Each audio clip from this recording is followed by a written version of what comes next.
হলো? খাসনি শুনলাম, কেন খিদে পায়নি? না। জাঙ্কুক কত দুষ্টুমির স্বরে বলল, পেটের 3 ভাগ যদি রাগ জেদ আর অভিমানে ভরে থাকে, বাকি 1 ভাগে তো পানিই থাকে, তাহলে আর খিদে লাগবে কেন? তে উল্টে উল্টে বিড়বিড় করে বলল, মোটেই না, সবাই খেয়েছে, তুই খাসনি কেন? আপনি আসছিলেন না তাই। কল দিয়ে বলেছিলি একবারও? তে চোখ পিটপিট করে তাকালো, ধীর কণ্ঠে বলল, মনে ছিল না। জাঙ্কুক তপ্তস্বরে বলল, বাহ, খুব ভালো। ঈদের বেশ কিছুদিন কেটে গেছে, জাঙ্কুকের অফিস শুরু হয়ে গেছে, ভার্সিটিও খুলে গেছে, জিহোপার আয়ও হানিমুনে গেছে, তাই জাঙ্কুকের একা সবকিছুই সামলাতে হচ্ছে।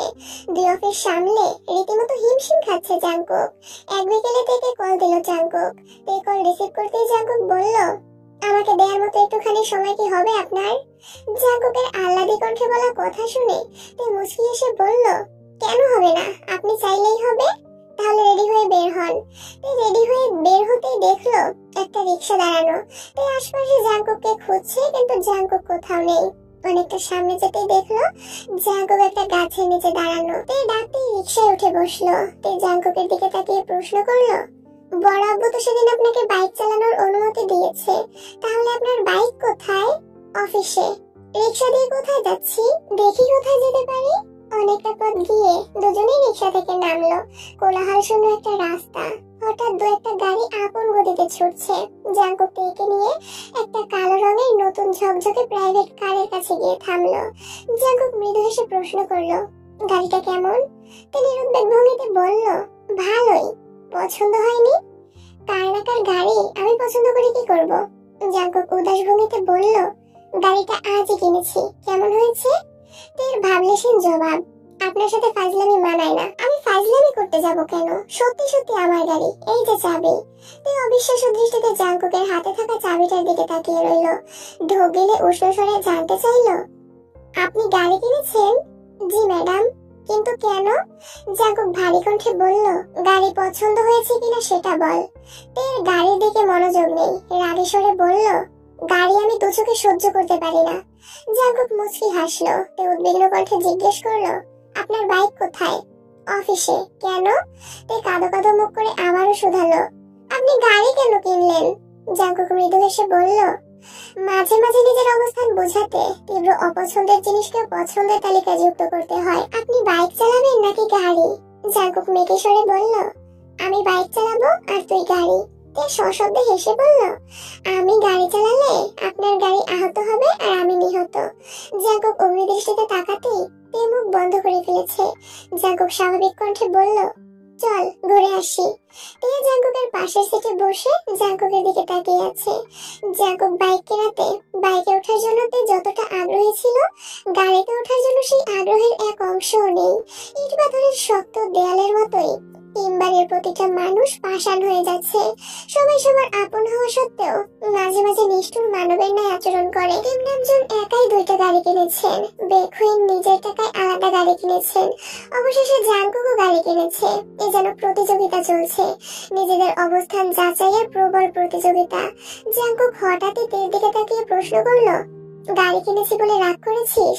তে মলিন হেসে বলল, না, রাগ করিনি, আপনার ইচ্ছে হয়েছে তাই কিনেছেন, এতে রাগ করার কি আছে?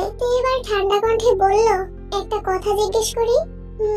জিহুব ভাইয়ের গায়ে হলুদের রাতে আপনি কাঁদছিলেন কেন?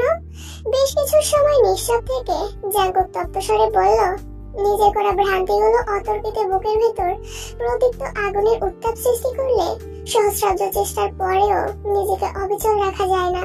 তাই কিছুই বুঝতে পারেনি, তাই প্রতি উত্তরে কিছু বলতেও পারলো না। ঘন্টাখানেক তেকে নিয়ে ঘুরে অবশেষে রাস্তার একপাশে গাড়ি থামালো জাঙ্কুক। আশেপাশে অনেক মানুষ। তে জাঙ্কুকের দিকে তাকিয়ে প্রশ্ন করলো, আমরা এখানে কেন আসছি? এমন সময় সোহায়ুন আর লিজাংসুক এগিয়ে আসছে। ওদের দেখেই তে গম্ভীর কণ্ঠে বলল, আমি এখানে থাকবো না।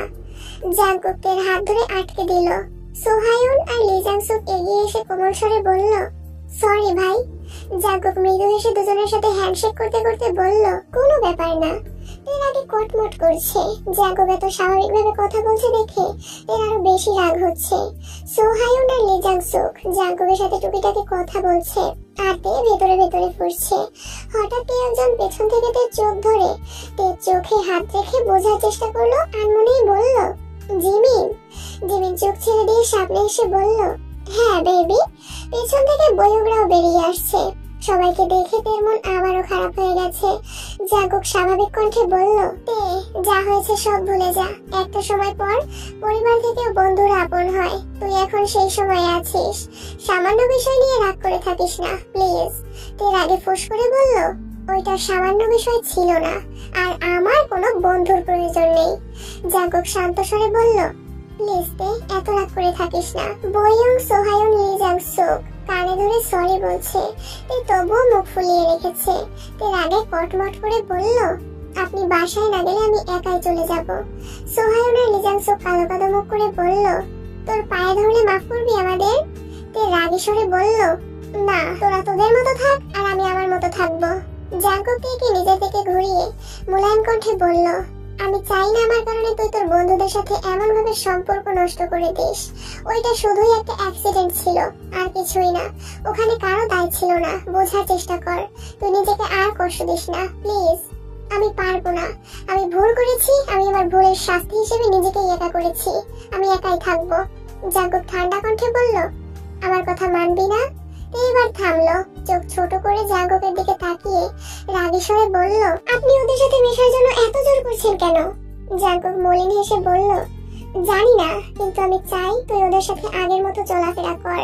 তুই আমার কথা মানবি কিনা বল।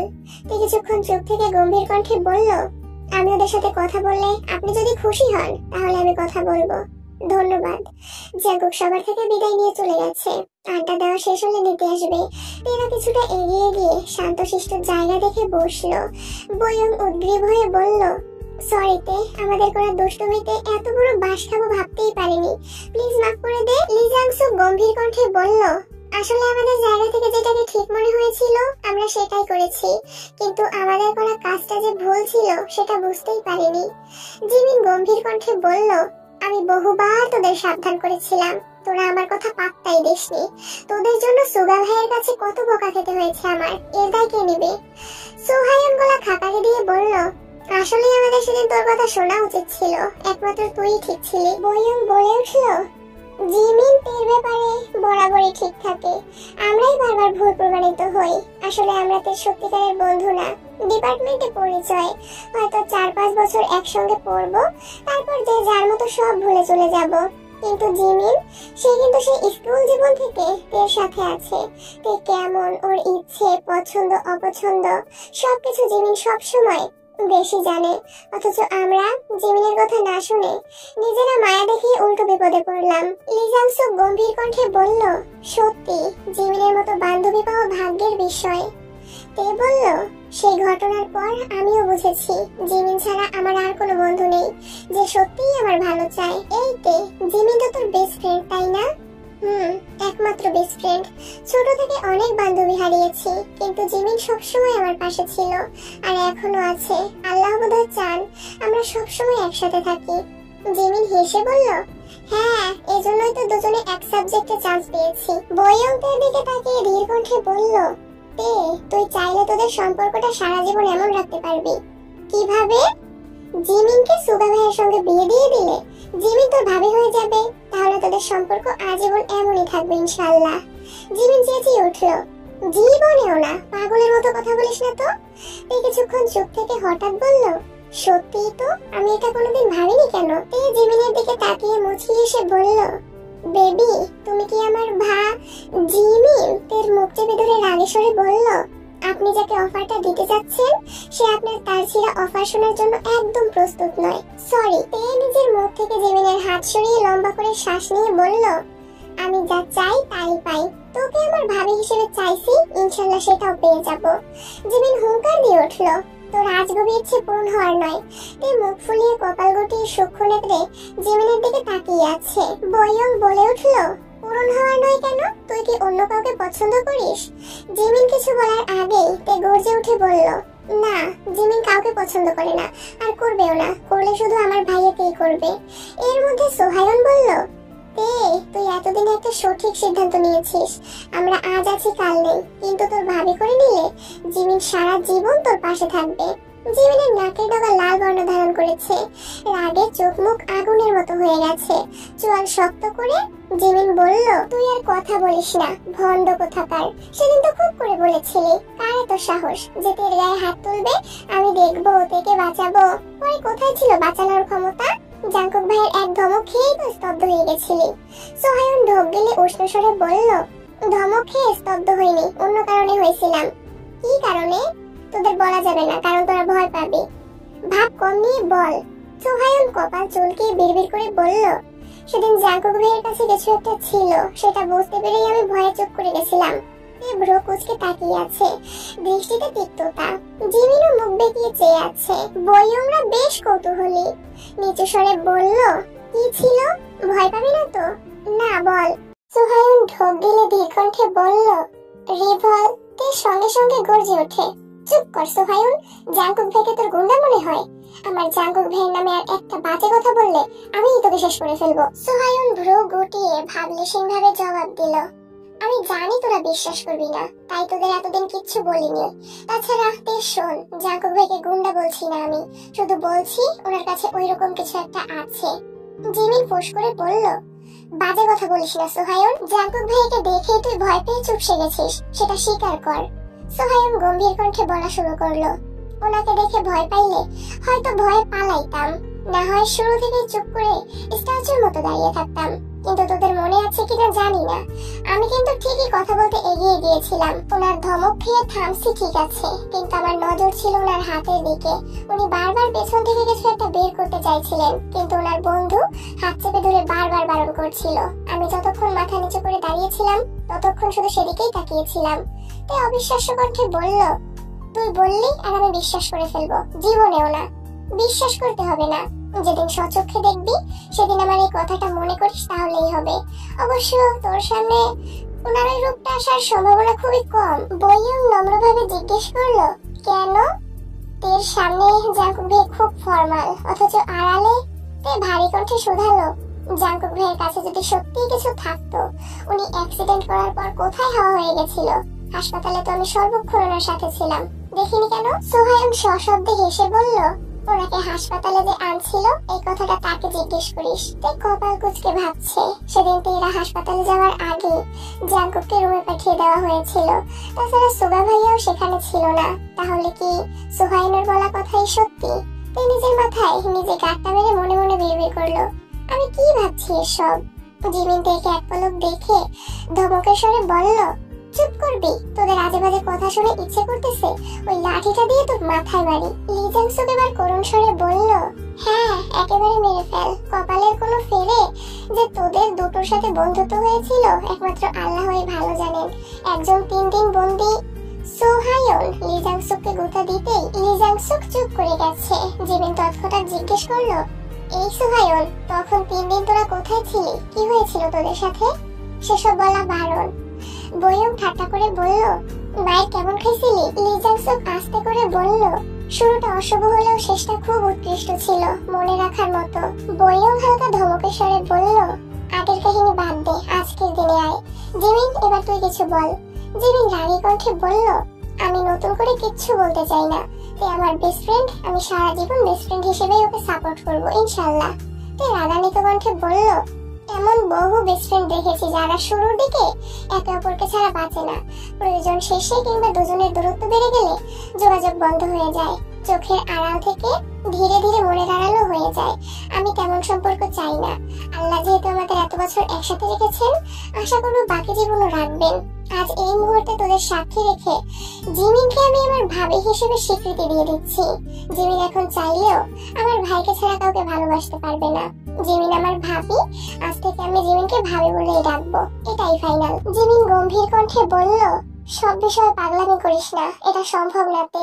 তে শক্ত কণ্ঠে বলল, সম্ভব অসম্ভব আমায় বলতে হবে না, আমি এত কিছু শুনতেও চাই না। তুই আমার ভাবি মানে ভাবি, এই বিষয়ে আমি আর একটা কথাও শুনতে চাই না। জিমিন কপাল গটিয়ে তেকে দেখছে। মেয়েটা একদমে কথাগুলো বলে শেষ করে ঘন ঘন নিঃশ্বাস ছাড়ছে। তুই ইদানিং শান্ত স্বরে কথা বলে কাউকে মানাতে না পারলে তৎক্ষণাৎ জাঙ্কুকের মতো শক্ত আর সাবলীল ভূমিতে নিজের ইচ্ছেকে অন্যের উপর চাপিয়ে দেয়। আজও তাই করেছে। তের এমন পাগলামিতে জিমিন বরাবরই অভ্যস্ত। কিছুদিন আগেই জাঙ্কুকের মুখে ভালোবাসা শুনতে উঠে পড়ে লেগেছিল। সেই ঝামেলা মিটলো কিনা আবারও আরেক পাগলামিতে মেতেছে। তেকে যে যা বলে, যদিও সেটাকে ঠিক মনে হয় তাহলে সেটা নিয়েই হইচই শুরু করে দেয়। এতদিন যা কিছু নিয়েই হই হুল্লোড় করুক না কেন, আজ তের পাগলামির মূল কেন্দ্রবিন্দু জিমিন। সুগার প্রতি জিমিনের কোনো কালেই তেমন আগ্রহ ছিল না। তেকে কারো শাসনে দেখেই জিমিন ভীত হয়ে থাকতো। সুগা বাসায় থাকলে কখনো তেদের বাসায় যেত না। কথা বলা তো দূরের বিষয়, বছর খানেক যাবৎ ফোনে মাঝে মধ্যেই কথা হয় সুগা আর জিমিনের। তবে সেখানেও থাকে বিশাল এক সীমাবদ্ধতা। প্রয়োজনের বাহিরে সুগা দুই একটা কথা জিজ্ঞেস করলেও বুক কাঁপে জিমিনের। জিমিন বরাবরই স্পষ্টভাষী একটা মেয়ে। কোনো কিছু ভালো না লাগলে মুখের উপর না বলতে দুবার ভাবে না, কিন্তু তের সাথে সেভাবে কথা বলতে পারে না, কারণ তে খুব অভিমানী। একবার মন খারাপ করে ফেললে এত সহজে ঠিক হয় না।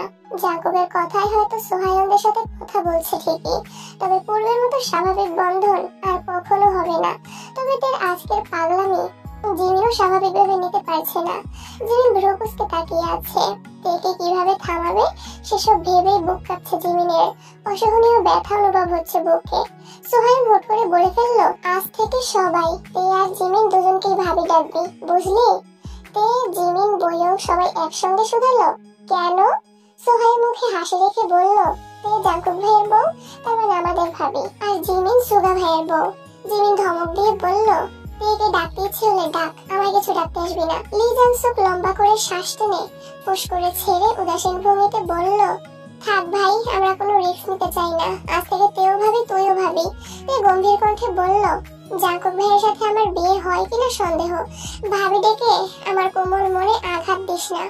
সোহায়ন মুখে হাসি রেখে বলল, আমরা এত কিছু জেনে কি করব? বাঁচতে হলে ভাবি টাকা ছাড়া উপায় নাই। আর ভাবি, প্লিজ আমাদের মাফ করে দিবেন। আর জিমিন ভাবি, প্লিজ আপনি আমাদের মাফ করে দিবেন। জিমিন রাগে ফুঁসতে ফুঁসতে বলল, আমাকে একদম ভাবি ডাকবি না। তুই পাগলামি করছে, সাথে তোরাও শুরু করছিস। লি জাংসুক মেরু হেসে বলল, তের ভাবি অথবা অন্য কারো বউ যাই হোস না কেন, ঘুরে ফিরে আমাদের ভাবিই হবে, তাই তোরা দুজনেই আমাদের ভাবি। তে নিজের হাতের উপর হাত রেখে মেঘে সরে জিমিনকে ডাকলো, ভাবি, ওই ভাবি। জিমিন অগ্নি দৃষ্টিতে তের দিকে তাকাতেই তে আতঙ্কে কিছুটা পিছিয়ে ওষ্ঠ উল্টে বিড়বিড় করে বলল, দেখো ভাবি, তুমি আমার সাথে এমন ব্যবহার করতে পারো না। আমি কিন্তু ভাইকে বিচার দিব। আমি না তোমার একমাত্র ননদিনী। একটু সুশ্রীর মতো তাকাও, মিষ্টি করে হাসো, তবেই না মনে শান্তি লাগবে। জিমিনের মুখটা মলিন হয়ে আছে, নাক মুখ দেখে বোঝা যাচ্ছে ভিতরে ভিতরে রাগ পড়ছে। দাঁতে দাঁত চেপে ধরে তের পাগলামিগুলো সহ্য করছিল, কিন্তু আর পারছে না। জিমিন রাগী স্বরে বলতে শুরু করলো, তে, তোর এই পাগলামের কোনো ভিত্তি নেই। তুই আমার বেস্ট ফ্রেন্ড, তোর সাথে আমার ভালো সম্পর্ক আছে, সেটা ভিন্ন কথা। সেখানে পরিবার টানা একদমই উচিত না। তোর ভাই যেই রাগে, হঠাৎ প্রয়োজনে দুইটা কথা বলতেই আমার 10 বার ভাবতে হয়। সেখানে ওনার প্রতি অন্য কিছু আমি কখনো ভাবতে পারি না। আমি তোর পাগলামের মানে ঠিকই বুঝতে পেরেছি, কিন্তু তোর এই ইচ্ছে পূরণ করার সাধ্য আমার নেই। এ প্রশ্ন করলো, আমার ভাইকে অপছন্দ করার একমাত্র কারণটাই কি রাগ, নাকি অন্য কিছু? অন্য কিছু মানে? কিছু না। জিমিন ঢোক গিলে চুপচাপ বসে আছে। আরো 30 মিনিটের মতো চললো এই নীরব যুদ্ধ। সোহায়ন, লি জাংসুক, বইয়ং জিমিনকে বোঝানোর চেষ্টা করছে, কিন্তু জিমিন নিজের জায়গায় অনড়। তেকে যখন জোর গলায় চেঁচামেচি করে হঠাৎই শান্ত হয়ে গেছে। প্রায় 15 মিনিট যাবৎ তে নিশ্চুপ হয়ে বসে আছে। জিমিন বেশ কয়েকবার খেয়াল করেছে, তের অভিমান বুঝেও জিমিন কিছু বলল না। তে হঠাৎই ধীর স্বরে বলল, প্লিজ তোরা এবার থাম। Sorry Jimin. জিমিনের সাথে সাথে সবাই ভ্রু কুঁচকে তের দিকে তাকালো। তের চোখ মুখ ফ্যাকাশে হয়ে গেছে। জিমিন রাজি হয়নি বলে তের মন এত তাড়াতাড়ি খারাপ হয়ে যাবে এমন মেয়েতে নয়। তের গাম্ভীর্যতা দেখে জিমিনের ভয় হচ্ছে। কোন কথা থেকে কোন কথার মানে বের করে গাল ফুলিয়েছে এটা বোঝা দুষ্কর। জিমিন এবার আদর ভঙ্গিতে বলল, কি হয়েছে বেবি? তে জিমিনের দিকে এক পলক তাকালো, তবে দৃষ্টিতে বিন্দুমাত্র উত্তাপ নেই।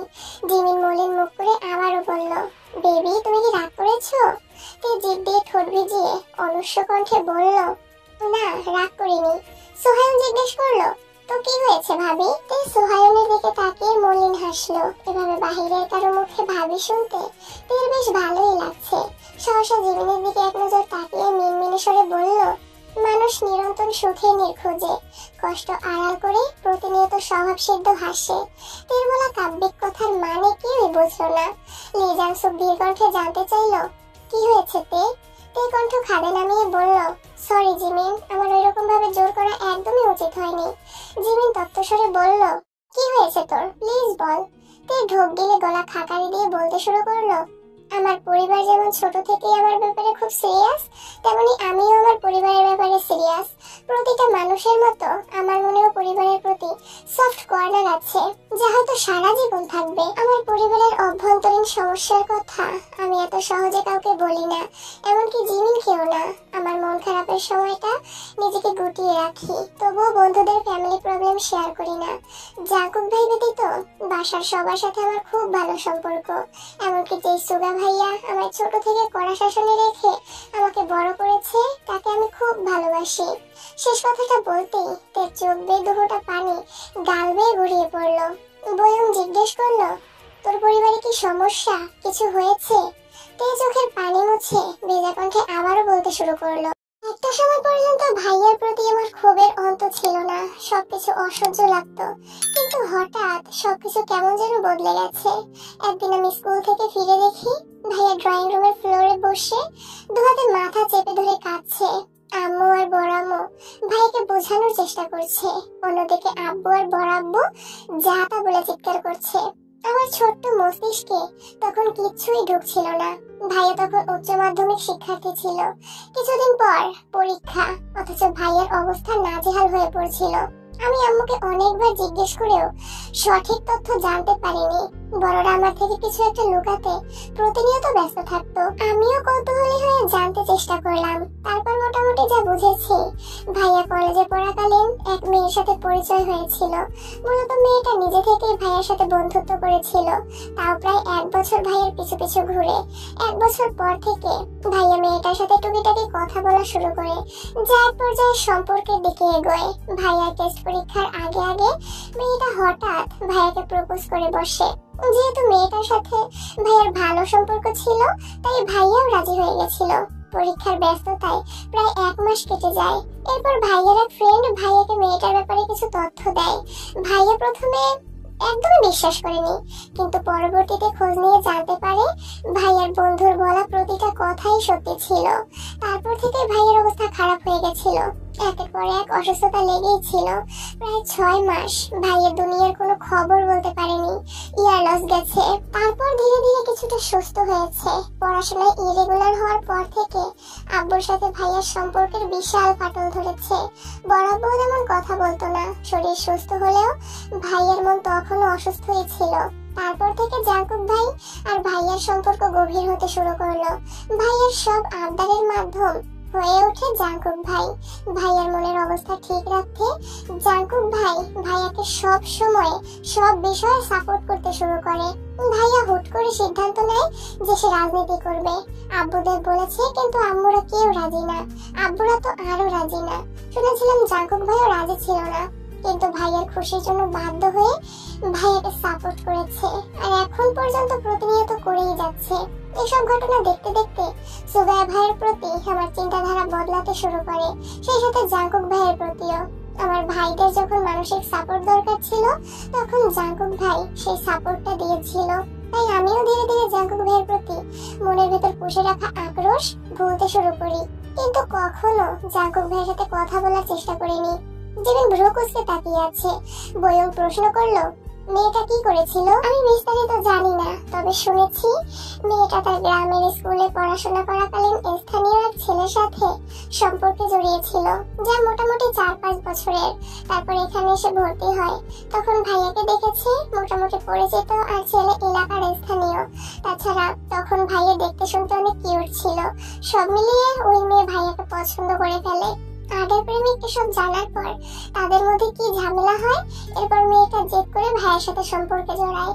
ওই ছেলেও কম ছিল না। যখন নিজে মেয়ের সাথে পারছিল না, তখন মেয়ের বাড়িতে জানিয়ে দেয়। মেয়েকে নিয়ে ঝামেলা শুরু হয়। সেই ঝামেলায় আমার ভাই ফেসে গেছিল। কথা নাই বার্তা নাই। মেয়ের বাবা একদিন আমাদের বাসায় এসে যা তা বলেছে, যা আব্বু আর বড় আব্বু সহ্য করতে পারেনি। সেই থেকে আমাদের বাসার মূল ঝামেলা শুরু হয়েছিল।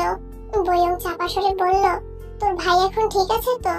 তে মৃদু হেসে বলল, এখন ভাই একদম ঠিক আছে। জানি না ভাইয়ের মনের কি অবস্থা, কখনো এই বিষয়ে বিস্তারিত জানতে চাইনি আমি। ভাইয়া সুস্থ হওয়ার পর থেকে আম্মুরা বা আমাদের সাথে কখনো খারাপ ব্যবহার করেনি। সেই ঘটনার পর থেকে ভাইয়ার মুখে কোনো মেয়ের কথা ভুলেও শুনিনি, কখনো কারোর সাথে কোনো কথা বলতেও দেখিনি। তে একটু থেমে আবারও বলল, সরি জিমিন, তোর সাথে খুব ভালো সম্পর্কের জন্য আমি তোকে ভাবি হিসেবে চাইছি, আর কিছুই না। আমি চাই না আমার পাগলামির জন্য তুই আমার ভাইকে ভুল বুঝিস। ভাইয়া যেহেতু আমার আর তুইও আমার বেস্ট ফ্রেন্ড, তাই আমি কাউকেই কষ্ট দিতে পারবো না। আমি চাই আমার ভাইয়ের জীবনে এমন কেউ আসুক যে আমার ভাইয়ের অতীত জেনে তাকে ভালোবাসবে, মিথ্যা মায়ায় নয় বরং সত্যিকারের ভালোবাসার বন্ধনে জড়াবে, যেখানে কোনো মিথ্যের দেয়াল থাকবে না, নিজেকে বিশ্বস্ত প্রমাণ করার চেষ্টা থাকবে না। আমার ভাই ছন্ন ছাড়া, নির্লিপ্ত কিংবা রাগী, সবকিছু জেনে শুনে যে আমার ভাইকে ভালোবাসবে, আমি সারা জীবন তাকে আগলে রাখবো। হঠাৎ পেছন থেকে সুগা ডাকলো, বলো বাসায় যাবি না? তে চোখ মুছে ঘাড় ঘুরিয়ে স্বাভাবিক কণ্ঠে বলল, আসছি। তে বসা থেকে উঠতে উঠতে শীতল কণ্ঠে বলল, সরি জিমিন, প্লিজ কিছু মনে করিস না। জিমিন কিছু বলার আগেই তে চলে গেছে। জিমিন তাকাতেই সুগার চোখে চোখ পড়ল। সুগা জিমিনকে উদ্দেশ্য করে বলল, সন্ধ্যা হয়ে যাচ্ছে, বাসায় যাও। জিমিন সঙ্গে সঙ্গে চোখ নামিয়ে নিয়েছে। সোহায়ন বলে উঠলো, আপনারা যান, আমি এখনই রিক্সা ঠিক করে দিচ্ছি। সুগা এক পলক ওদের দেখলো। তে ততক্ষণে সুগার কাছাকাছি চলে আসছে। তের চোখ এখনো ছলছল করছে। পশ্চিমা আকাশে হেলে পড়া সূর্যের রক্তিম আলোতে তের অশ্রুসিক্ত চোখ চিকচিক করছে। সুগা তপ্তস্বরে জিজ্ঞেস করলো, কাঁদছিস কেন? তে অবিলম্বে চোখ মুছে ভেজা কণ্ঠে বলল, চলো যাই। সুগা আবারও প্রশ্ন করলো, এতক্ষণ যাবত এখানেই বসে আছিস, খাসনি কিছু? না। তে হঠাৎ মাথায় আসছে জাঙ্কুক ভাই নতুন গাড়ি কিনেছে। সোহায়ুনরা যেহেতু তাকে জাঙ্কুক ভাইয়ের বউ ভাবে, তাই ভাবে হিসেবে তের ওদেরকে ট্রিট দেওয়া উচিত। তে থমকে দাঁড়িয়ে উত্তেজিত কণ্ঠে বলল, আমি আগামীকাল তোদের ট্রিট দিব, চলে আসিস। তারপর সুগার সঙ্গে চলে গেছে। তের মুখে হাসি আছে, তবে চোখের পাপড়িগুলো এখনো ভেজা। জাঙ্কুক ড্রাইভিং সিটে বসেছিল। তের শুকনো মুখ আর ভেজা চোখ দেখে কপাল গোটালো। সুগার দিকে তাকিয়ে ইশারায় জানতে চাইলো, কিন্তু সুগাও জানে না। জাঙ্কুক শীতল কণ্ঠে প্রশ্ন করলো, কেউ কিছু বলেছে? তে ফিক করে হেসে উল্টো প্রশ্ন করলো, আমাকে কেউ কিছু বলার সাহস আছে? জাঙ্কুক আর সুগা দুজনে নিঃশব্দে হেসে গাড়ি স্টার্ট দিল। টুকটাক খাওয়া দাওয়া করে বাসার মানুষদের জন্য খাবার নিয়ে বাসায় ফিরতে ফিরতে সন্ধে হয়ে গেছে। কিম, নামজুন আর সোবিন নামাজের জন্য কেবলই বাসা থেকে বের হচ্ছিলেন। নতুন গাড়ি থেকে জাঙ্কুকদের নামতে দেখে ওখানেই থমকে দাঁড়ালেন তারা। তে, জাঙ্কুক আর সুগা তিনজনেই গাড়ি থেকে নেমেছে। সোবিন তেকে প্রশ্ন করলেন, কোথায় গিয়েছিলে তুমি? বন্ধুদের সাথে দেখা করতে, তারপর ভাইয়ারা নিয়ে আসছে। কিম নামজুন জাঙ্কুককে উদ্দেশ্য করে জিজ্ঞেস করলেন, গাড়ি কি তুমি কিনেছো নাকি অন্য কারোর? আমি কিনেছি। সোবিন গম্ভীর কণ্ঠে বললেন, বাড়িতে 3টা গাড়ি থাকা সত্ত্বেও অ্যাকাউন্ট থেকে টাকা তুলে নিজস্ব গাড়ি কেনার কোনো মানে নেই। জাঙ্কুক মাথা নিচু করে দাঁতে দাঁত চেপে ধরে নিজের রাগ সংযত করার চেষ্টা করলো। ছোট করে শ্বাস ছেড়ে মাথা তুলে নিরেট কণ্ঠে বলল, চেক করে দেখবেন, অ্যাকাউন্ট থেকে যে টাকাটা তুলেছিলাম সেটা রেখে দিয়েছি, আর আমি আমার টাকা দিয়ে গাড়ি কিনেছি। কিম নামজুন গম্ভীর কণ্ঠে বললেন, জাঙ্কুক, তোমাকে অ্যাকাউন্টে টাকা রাখতে একবার বলা হয়নি। তোমার অ্যাকাউন্ট, তুমি যখন খুশি টাকা তুলবে। আমি সেদিন শুধু জানতে চেয়েছিলাম। জাঙ্কুক মৃদু হেসে বলল, সেদিন কারণ জানতে চেয়েছেন, আজ বলছিলেন আপনাদের জমানো টাকা দিয়ে গাড়ি কিনেছি। 2 দিন পর আমি অন্য কিছু করলে দেখা যাবে সেখানেও আপনাদের জমানো টাকার কথাই উঠবে। তার থেকে ভালো আপনাদের টাকা জমা রেখে দিলাম। কিম নামজুন ভারী কণ্ঠে শুধালেন, নিজের যোগ্যতা প্রমাণ করছো? হয়তো। সোবিন কিছু বলতে চেয়েও থেমে গেলেন। পাশ কাটিয়ে নামাজের জন্য চলে গেছেন। জাঙ্কুক সুগা নিজেদের রুমে গেছে। তে, আম্মু, বড় আম্মু, কাকিয়া জেনি লিমিনহোকে ডেকে এনে জাঙ্কুকের গাড়ি দেখাচ্ছে। বিকেলবেলা গাড়িটা দেখে তের সত্যি খুব রাগ হয়েছিল, তবে এখন আর সেই রাগটা নেই। ঈদের দিনের মতো এত সুন্দর একটা দিনেও যেখানে আব্বু আর বড় আব্বুর টাকার হিসেব চাইতে পারে, সেখানে জাঙ্কুক ভাইয়ের গাড়ি কিনে নিজের অবস্থান প্রমাণ করাটা দোষের কিছু না। জাঙ্কুকের জন্য এখন অন্যরকম ভালো লাগা কাজ করছে। তে রুমে এসে চোখ বন্ধ করলো। অমনি জাঙ্কুকের কণ্ঠস্বর তের কানে বাজছে। জাঙ্কুকের গায়ের গন্ধ অনুভব করে আচমকা চোখ মেলল তে। মস্তিষ্কে সর্বক্ষণ এক জাঙ্কুক ভাই তোলপাড় চালাচ্ছে। শয়নে স্বপনে শুধু জাঙ্কুক ভাইয়ের সত্তাকে উপলব্ধি করে। পরদিন ভার্সিটিতে যেতেই জিমিনের সাথে দেখা। জিমিন তের জন্যই বাইরে অপেক্ষা করছিল। তেকে দেখেই ঠোঁটে হাসি রেখে বলল, তোর জন্য একটা সারপ্রাইজ আছে। তে স্বাভাবিক কণ্ঠে জিজ্ঞেস করলো, কি? আগে ক্লাস শেষ করে পরে বলবো। আচ্ছা। জিমিনাতে ক্লাসে ঢুকতেই পেছন দিক থেকে সোহায়ন আর লিজাং সুগরা চেঁচিয়ে উঠল, হাই ভাবিরা। আশপাশের কয়েকজন জিজ্ঞেস করলো, ভাবিরা আবার কে? লিজাংসু গম্ভীর কণ্ঠে বিড়বিড় করে বলল, রমণী তোমার হলে প্রেমিকা আর অন্যের হলে ভাবি, বুঝছো? প্রেমিকা হওয়ার বদলে ভাবি হওয়ার ফিলিংসটা জোস। আশেপাশের ছেলেগুলো হাসতে হাসতে গড়িয়ে পড়ছে। তাই আর জিমিন রাগে কটমট করে তাকাতেই ছেলেগুলো হাসি থামিয়ে দিয়েছে। ক্লাস করে বের হতেই জিমিন বলল, জানিস আপুর সরকারি জব হয়েছে। সত্যি? হ্যাঁ, তোকে রাতে কল দিয়েছিলাম, কিন্তু তুই রাগে কলই ধরিসনি। তুই মৃদু হেসে বলল, না রাগ করিনি, আসলে আমারই ভুল। জিমিন কপট রাগ দেখিয়ে বলল, হয়েছে, এখন আর মন খারাপ করে বসে থাকতে হবে না। আমি তোকে না বুঝলে আর কে বুঝবে শুনি? সোহায়নরাও বেরিয়ে আসছে। বয়ং হেসে বলল, তে কাল তুই চলে যাওয়ার পর আমরা সবগুলো মিলে তোর পক্ষ থেকে আরো 30 মিনিট লেকচার দিয়েছি। তুই আর মন খারাপ করিস না। এখন বল কে ট্রিট দিবি? জিমিনাতে দুজনেই একসঙ্গে বলল, আমি। তে বলছে সে দিবে, জিমিন বলছে জিমিন দিবে।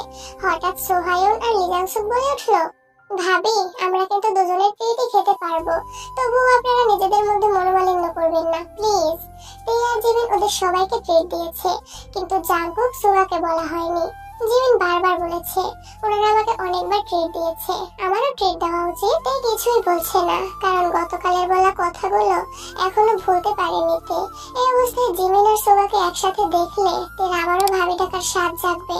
জিমিন খানিক থেমে জিজ্ঞেস করলো, তে তোর কি মন খারাপ? কই না তো।